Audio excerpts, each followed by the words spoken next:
যখন আল্লাহ পাক মানুষ সৃষ্টি করার ইচ্ছা প্রকাশ করলেন, তখন কোনো ফেরেশতা মাটি আনতে পারেননি।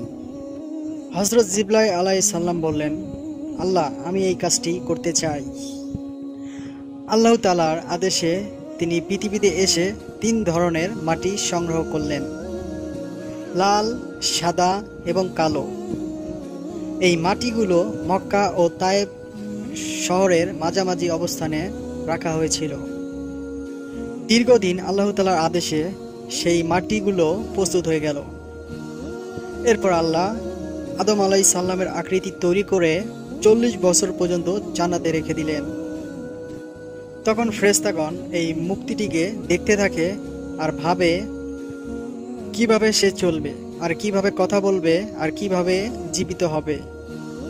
40 বছর পর আল্লাহ তাআলা সেই মূর্তির ভিতরে প্রাণ প্রবেশ করান, অর্থাৎ রূহ দেন এবং আদেশ করেন সেজদা করার জন্য। প্রাণ পেতেই আদম আলাইহিস সালাম একটি হাসি দেন এবং জীবিত হয়ে ওঠেন। সুবহানাল্লাহ। আশা করি ইসলামিক ভিডিও ভালোবেসে থাকলে আমাদের চ্যানেলটি সাবস্ক্রাইব করে সঙ্গেই থাকবেন। ভিডিওটি কেমন লাগলো তো কমেন্টে জানাবেন। অবশ্যই একটি শেয়ার, একটি লাইক করতে ভুলবেন না। আল্লাহ হাফেজ। সাবস্ক্রাইব করে সঙ্গেই থাকবেন।